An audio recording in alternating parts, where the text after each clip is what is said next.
climate change is pretty much a whole of government issue. Ontario's not on track to meet targets, as from what I hear from the Auditor General. Is that something that the government seized on? I mean, how do you respond as energy minister on that given that you represent a grid that's 94% emissions free?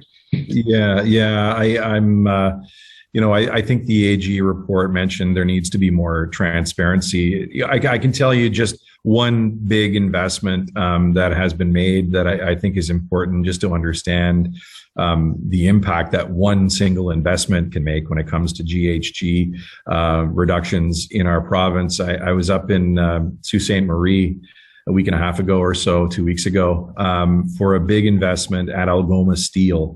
Right. And so the federal government is in on that for something like $420 million to put that electric arc furnace in. Half the investment, I think.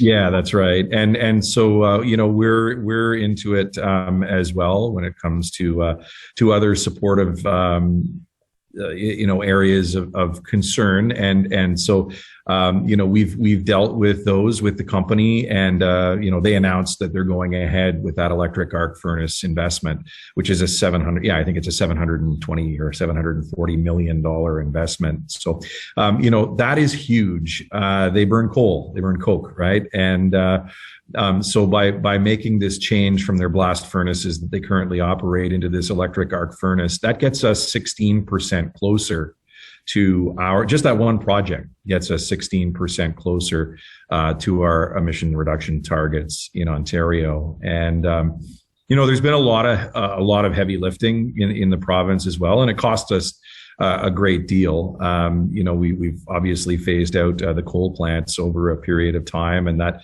was a major investment and a major undertaking. And it started with a previous Conservative government and continued on over a period of about 14 years to phase out the last of the coal-fired plants in Ontario. And there are other projects, I would say, like the Algoma Steel project that are out there that we're looking at that will have also huge, significant reductions in GHG emissions. So I would say that our maiden. I'm not the environment minister, but certainly I do share the concerns of the environment minister, and we do have a Made in Ontario environment plan that puts us on a path to meeting those Paris targets of 2030. And I can't say exactly where we're at today, but I can say that we're more than 2/3 of the way to achieving Ontario's portion of the 2030 targets. And with the steel too, Sean, like there's a huge opportunity there. Having green steel at Algoma, there are so many companies in the auto sector in particular that want to have a green vehicle. And if they have access to green steel, which, eventually when that investment is completed at Algoma, they'll be producing green steel. And I think it's a tremendous opportunity for the OEMs in our province to access steel from a place like Algoma. And anyway, there's a lot to it. There's electrification of the vehicle fleet. And of course, we see that moving forward. There's the hydrogen strategy as well, which is going to play a role in that. And we're leading that now with the help of the Environment and Climate, the Environment and Conservation and Parks Ministry as well. So there's a lot of things going on that are going to get us to our targets. Good.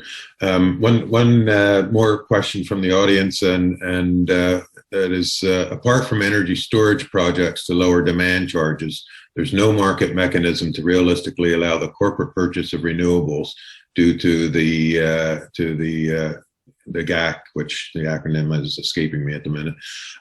Is anything being done about this? We're working on it. Stay tuned. All right. Yeah. You mentioned at one point lowering demand, and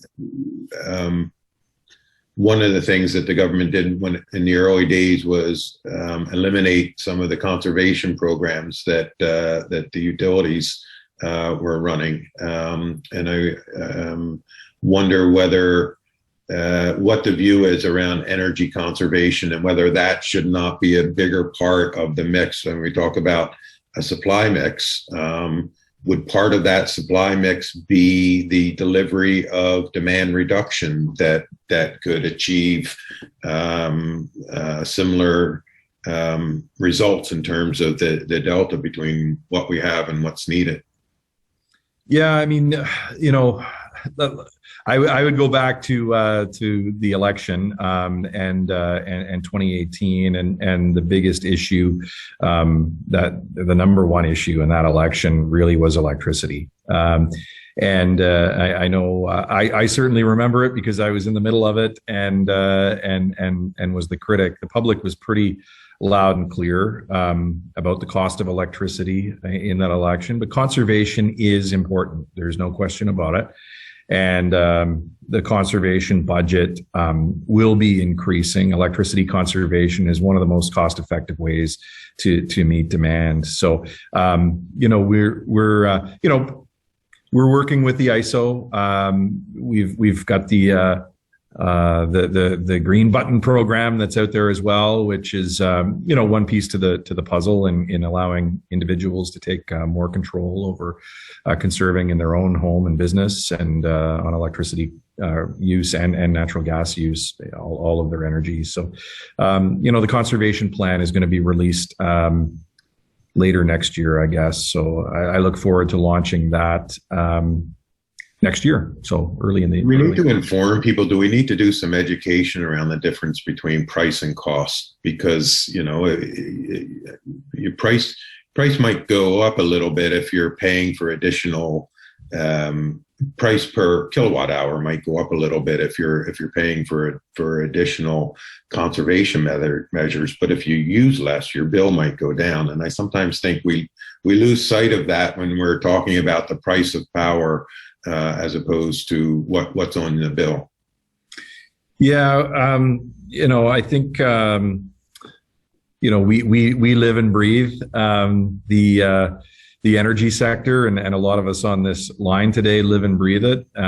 But there's a lot of, I don't want to say there's a lot of uneducated people. That wouldn't be a nice thing to say, but it's a complicated file, right? Very complicated file. Yeah, there's a lot of room for public education there. I deal with it every day, and everybody else in the sector really does too, right? I agree. There's a lot of space to educate and move forward, and it's a super complicated, it's a super complex file. And I think one thing that really frustrates me is, the comparisons that simply don't make sense in the sector, but are challenging things to explain. So. Yeah. Well, I'm glad we managed to avoid the bells and get through this. There was a question that I thought was a good one, and maybe a good one to say for a softer wrap up. And it was about the future of work in the electricity sector. And I remember hearing from the CEO at Toronto Hydro that it was, the sexy places for engineers was in software and IT and energy was not, and yet so critical. Are we getting the people into the sector? And this is a young group, and they're representative of those we want to attract. But do we need to do more, I guess, to make sure that we have the technical skills and the human power to make to do the innovations that are required and just get the job done? Yeah, we do need to continue to encourage people to get into the skilled trades and into the electricity sector as well. I recall back when I was the critic, and Ken Hartwick wasn't the CEO at OPG at that time. He was the CFO, I believe, at OPG, and he took me for a tour of Darlington when I was the critic, and the one thing that sort of was the big worry about potentially going over budget was just the access to skilled trades. There's so many infrastructure projects and home building and all kinds of things that are happening. We've made it one of the most important pieces of our mandate, Minister McNaughton, the Labor Training and Skills Development Minister, is really focused on making sure that we have the skilled tradespeople that we need. And so we're really focused on the trades and introducing those types of professions to kids earlier through the Ontario Youth Apprenticeship Program in schools. I think, previously OYAP was there for grades 11 and 12. We're now introducing that at grade 9. And I think we can go a long way to even backtracking into what I call junior high school. Being a guy from New Brunswick, we don't have junior high schools in Ontario, but into those grades 7, 8, 9 years, and just introducing young people to the skilled trades. You can make a great living in the skilled trades.